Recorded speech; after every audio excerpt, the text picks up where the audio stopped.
Hello student, आज की इस वीडियो में क्लास 8 भूगोल चैप्टर नंबर 5 जिसका नाम है मानव संसाधन। तो हम लोग इस चैप्टर के अभ्यास के प्रश्नों का उत्तर करेंगे।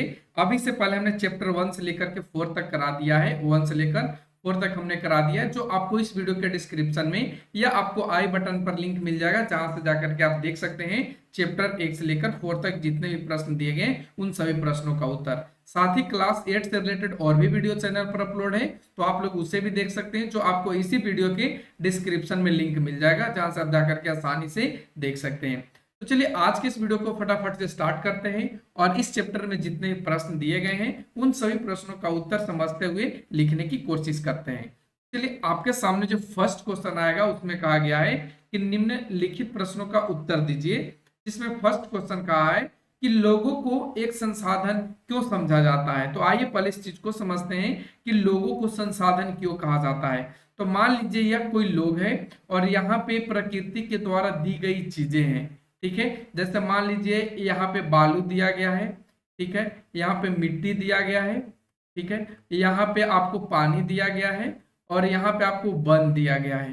तो ये सारे जो चीजें हैं या सारी जो वस्तुएं हैं मानव अपनी आवश्यकता के अनुसार उपयोग करता है। कहने का मतलब अगर मनुष्य को चाहिए कि हमें घर बनाना है तो बालू का इस्तेमाल करेगा, हमें पानी से बिजली बनाना है तो ये पानी को संसाधन के रूप में बिजली में कन्वर्ट करेगा। ठीक है, मिट्टी से उससे क्या उपजाना है, फसल को उगाना है, तो वो मिट्टी को फसल उगाने के रूप में क्या करेगा, उपयोग करेगा। यानी मूल रूप से हम बात करें तो प्रकृति के द्वारा दी गई चीजों को मनुष्य अपनी आवश्यकताएं या उपयोगिताओं के आधार पर परिवर्तित करता है। उसी उसी कारण यानी परिवर्तन करने के कारण ही लोग को संसाधन समझा जाता है या मनुष्यों को एक संसाधन समझा जाता है। तो आइए इस प्रश्न का उत्तर आपको ऐसे लिखना है कि लोगों को एक संसाधन के रूप में इसलिए समझा जाता है कि प्रकृति द्वारा दी हुई वस्तुओं को लोग अपनी आवश्यकताओं या उपयोगिताओं के अनुसार उपयोग कर संसाधन के रूप में परिवर्तित करता है। किसके रूप में, संसाधन के रूप में परिवर्तित करता है। उसी को हम इसी कारण हम क्या कहेंगे, लोग एक संसाधन होते हैं। ठीक है, या मनुष्य यानी हम लोग संसाधन है। अगला क्वेश्चन आता है कि विश्व में जनसंख्या के असमान वितरण के क्या कारण है। तो आइए जानते हैं कि विश्व में जनसंख्या के असमान वितरण के क्या कारण है। तो देखिए उत्तर में हमने लिखा है कि विश्व में जनसंख्या के असमान वितरण के निम्नलिखित कारण है, जिसमें आप देखेंगे फर्स्ट में भौगोलिक कारण। भौगोलिक कारण कहने का मतलब कहीं पे आपको जमीन ऐसा मिलेगा जहां पे उपजाऊ होगा, क्या होगा, उपजाऊ होगा। कहीं पे आपको जमीन बंजर मिलेगा, कहीं पे आपको पर्वत मिलेगा, कहीं पे पठार मिलेगा, कहीं पर मैदान मिलेगा। तो जो मैदानी क्षेत्र होते हैं वहां पे लोग क्या होते हैं, बहुत ज्यादा बसते हैं। बंजर जगह पे लोग नहीं बसना चाहता है, उपजाऊ जगह पे बसना चाहता है, जहाँ पे सारी सुविधाएं हैं वहां पे बसना चाहता है। तो इस वजह से हम कहेंगे कि जनसंख्या में जो वितरण है वो असमान है। तो देखिए हमने उत्तर में लिखा है विश्व में जनसंख्या के असमान वितरण के निम्नलिखित कारण है। जैसे कि आप देखेंगे भौगोलिक कारण। भौगोलिक कारण कहने का मतलब जमीन में, धरती में, या कह सकते हैं मिट्टी में। ठीक है, जैसे कि स्थलाकृति, जलवायु, मृदा, जल, खनिज, ये जैसे जो उपलब्ध होते हैं उसके कारण भी असमान जनसंख्या का वितरण होता है। जैसे अगर बात करें कहीं पे पानी कम है, ठीक है, कहीं पे जल की मात्रा न के बराबर है, क्या लोग वहां पे बसेंगे, बिल्कुल नहीं बसेंगे।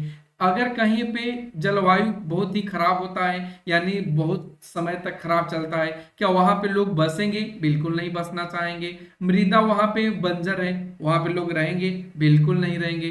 खनिज है वहां पे न की मात्रा में है। तो ये सारे जब चीज न्यूनता होती है या अधिकता होती है, जहां पे अधिकता होगी वहां पे लोगों की क्या होगी, जनसंख्या ज्यादा होगी। और जहां पे ये सब चीजों की न्यूनता होगी यानी कमी होगी, वहां पे जनसंख्या क्या होगा, न के बराबर या नहीं रहने का कारण होगा। ठीक है, तो हमने यहाँ पे ये चीजों को लिखा है, आप इसको ऐसे लिख लेंगे। सेकंड में हमने लिखा है सामाजिक, सांस्कृतिक और आर्थिक कारण। ये क्या होता है, तो जैसे मान लीजिए कि कहीं पर धर्म को अच्छे तरीके से देखा जाता है, कहीं पर धर्म को ताड़ ताड़ करके देखा जाता है। जैसे किसी एक धर्म की वहां पे वर्चस्व है तो वहां पे ज्यादा लोग नहीं बसना चाहते हैं, वहां पे उसी धर्म के लोग बसना चाहेंगे। ठीक है, फिर अच्छे आवास, शिक्षा, स्वास्थ्य सुविधाएं, ये सब जहां पे उपलब्ध होंगे, लोग क्या होंगे यानी जनसंख्या क्या होगा, वहां पे सघन जनसंख्या होगा यानी घना जनसंख्या होगा। कैसा जनसंख्या होगा, घना होगा, यानी वहां पे ज्यादा लोग बसने की कोशिश करेंगे। जहां पे उद्योग का विस्तार होगा वहीं पे लोग क्या करेंगे, बसने की कोशिश करेंगे। तो मुख्य रूप से आपको ऐसे लिखना है, विश्व में जनसंख्या के असमान वितरण के निम्नलिखित कारण है, जिसमें आप भौगोलिक कारण दर्शाएंगे, और भौगोलिक कारक में हम दर्शाएंगे कि इसमें स्थलाकृति, जलवायु, मृदा, जल, खनिज जैसे कारक की उपलब्धता या न्यूनता होने पर जनसंख्या का असमान वितरण होता है। ठीक है, फिर उसी तरीके से सेकंड में सामाजिक, सांस्कृतिक और आर्थिक कारण, धर्म और सांस्कृतिक, अच्छे आवास, शिक्षा, स्वास्थ्य सुविधाएं तथा औद्योगिक क्षेत्र में विस्तार या न्यूनता होने के कारण जनसंख्या का असमान वितरण होता है। तो आप ये दोनों चीजों को लिख लेंगे।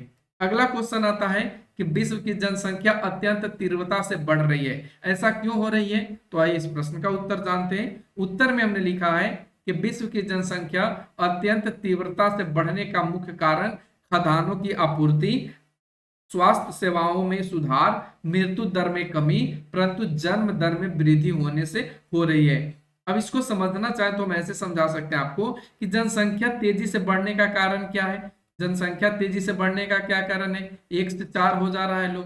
तो इसका मेन वजह क्या है कि अभी से पहले, यानी कि अगर हम 1990 की बात करें या 2000 से पहले की बात करें, तो उस समय स्वास्थ्य सुविधाएं वैसा नहीं थी। उस समय लोगों को बहुत ज्यादा रोगों का सामना करना पड़ता था, जिससे बच्चे तो जन्म लेते थे लेकिन उचित समय न होते हुए भी उनकी मृत्यु हो जाती थी। क्या हो जाता, मृत्यु हो जाता था, जिसके वजह से जनसंख्या का बढ़ना यहाँ पे रुक जाता था। साथ ही बच्चे जो जन्म लेते थे उनको खाने पीने की चीजें उस समय उपलब्ध नहीं हुआ करती थी, जिससे कुपोषण के शिकार होकर भी बच्चे मर जाते थे।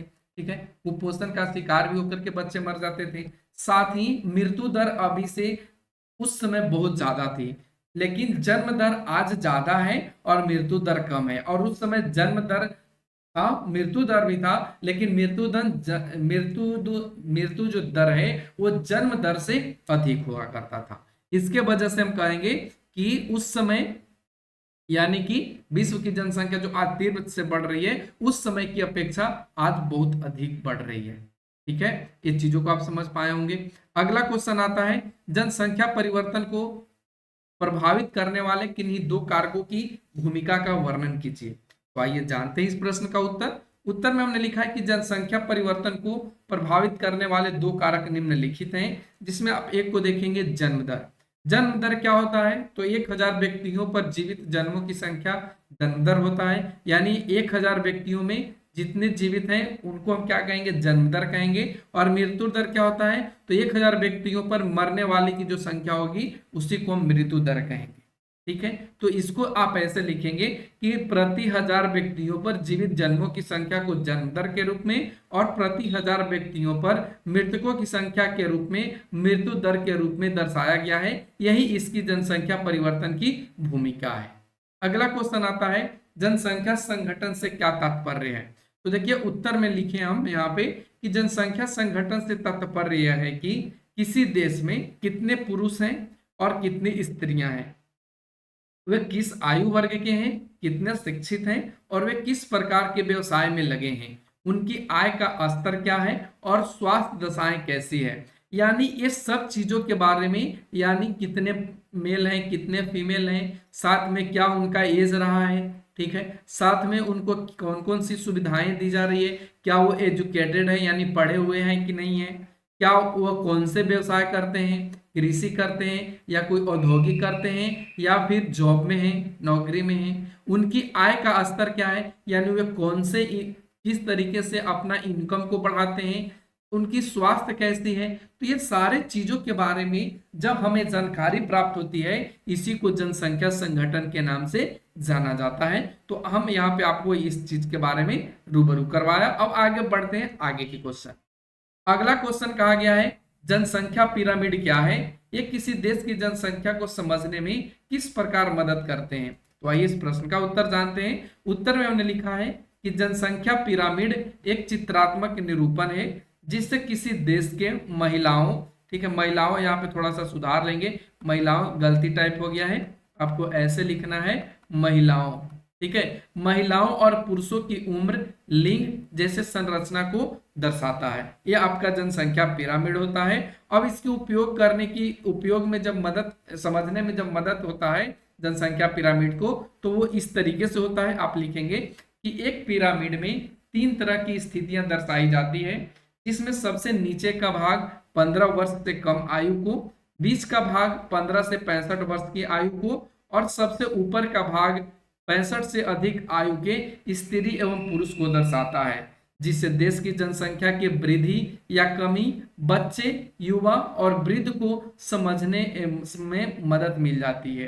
तो आप यहाँ पे देखेंगे, कहने का मतलब वृद्धि या कमी को कैसे देखेंगे, तो जैसे मान के चलिए ये आपका इंडिया का पिरामिड है। कहाँ का पिरामिड है? इंडिया का, भारत का, जिसमें एक तरफ आप देख पा रहे हैं स्त्री और एक तरफ आप देख पाएंगे पुरुष, जिसमें आप देखेंगे कि ये आपका 0 से 14 वर्ष यानी 15 वर्ष तक जो आयु है, इसमें आप देखेंगे कि बढ़ोतरी है, और इधर आपका कमते जा रहा है, और ये कमते कमते फिर यहाँ पे और कम जा रहा है। ठीक है, वही काम इधर स्त्री के साथ भी हो रहा है। तो हम यहाँ पे देखेंगे कि 0 से 15 वर्ष के जो आयु है उसको हम बच्चा के रूप में जानेंगे, फिर वही 15 से लेकर के 65 तक की जो आयु है इसको हम युवा के नाम से, युवा कहने का मतलब कार्यरत यानी काम करने वाले के रूप में जानेंगे। ठीक है, और सबसे ऊपर जब हम यहाँ पे देखेंगे तो ये आपका 65 वर्ष की आयु है। क्या है? 65 वर्ष प्लस की आयु है। तो जैसे 65 वर्ष की आयु हो जाती है तो इसको हम कौन से नाम दे देते हैं? वृद्ध या बुजुर्ग या बिना कार्य करने वाले लोग। ठीक है, तो यहाँ पे इसकी संख्या कम है इंडिया में।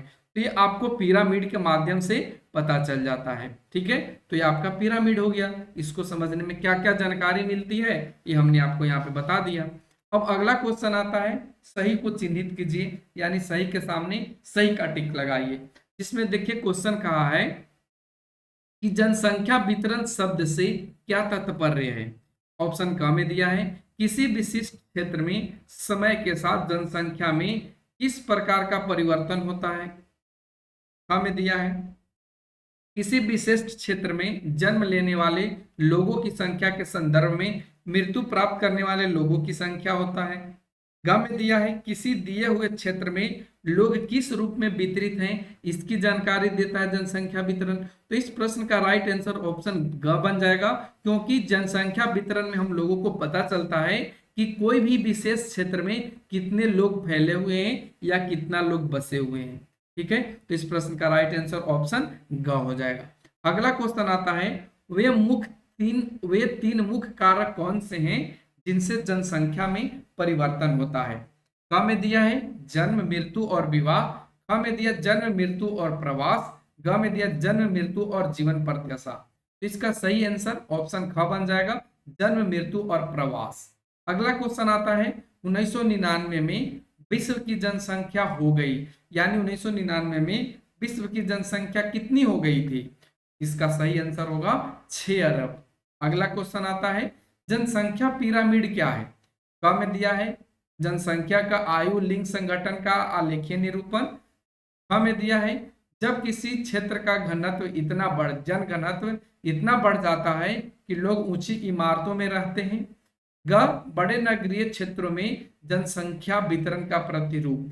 तो देखिए पिरामिड क्या बताता है, तो ये लोगों को आयु लिंग के बारे में बताता है, जनसंख्या के आयु लिंग के बारे में बताता है, जो एक चित्र के माध्यम से दिखाता है।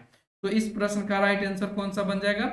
ऑप्शन क, यानी जनसंख्या का आयु लिंग संगठन का आलेखीय निरूपण। अगला क्वेश्चन आता है जिसमें कहा गया है कि नीचे दिए गए शब्दों का उपयोग करके वाक्यों को पूरा कीजिए। यहाँ पे हम लोगों को यूज करना है। ठीक है, जो यहाँ पे ब्लू कलर में आपको दिया गया है, इन शब्दों का इस्तेमाल करके इसमें खाली जगह में जो भी चीज है उसको भरना है।